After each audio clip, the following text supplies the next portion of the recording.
दादी माँ, आज कोई अच्छी सी कहानी सुनाओ ना।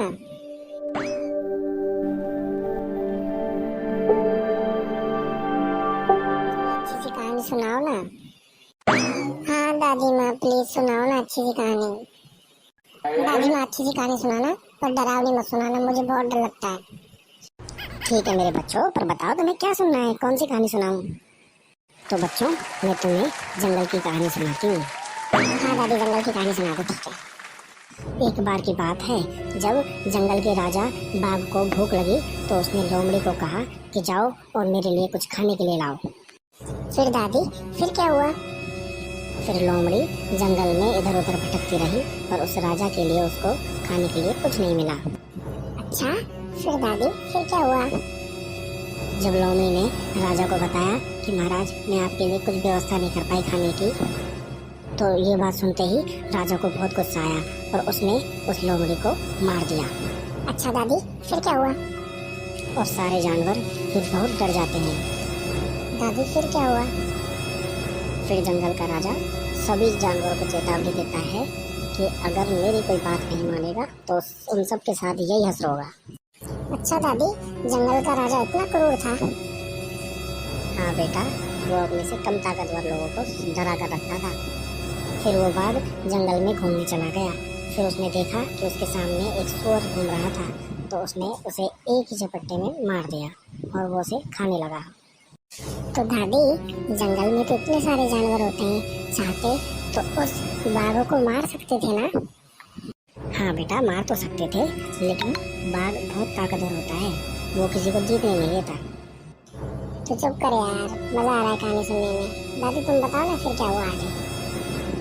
एक दिन बाघ फिर घूमने निकला तो उसे देखकर सारे जानवर अपने अपने घरों में छिप गए। फिर क्या हुआ दादी? जब बाघ को पूरे जंगल में कोई नहीं दिखा तो उसे गुस्सा आने लगा और वो जोर जोर से दहाड़ने लगा कि सारे जानवर कहाँ छिप गए। अच्छा दादी, फिर क्या हुआ?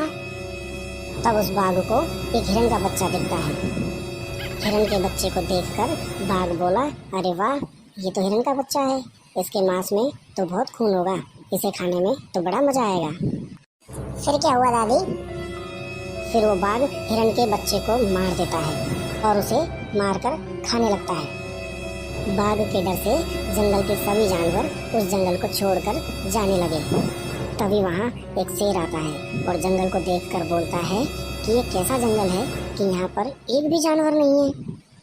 अरे वाह, शेर भैया ने बहुत अच्छे टाइम पे एंट्री मारी है। फिर क्या हुआ दादी?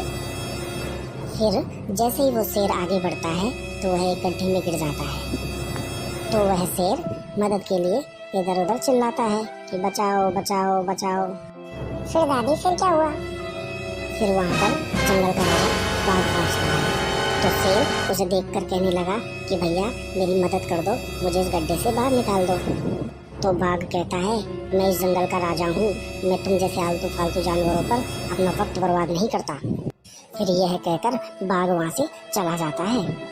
अच्छा, फिर क्या हुआ दादी? तब वो शेर गुस्से से छलांग लगाकर उस गड्ढे से बाहर आ जाता है और बाघ को आवाज देता है कि तुम्हारी इतनी हिम्मत कि तुमने मेरी मदद नहीं की। फिर क्या हुआ दादी?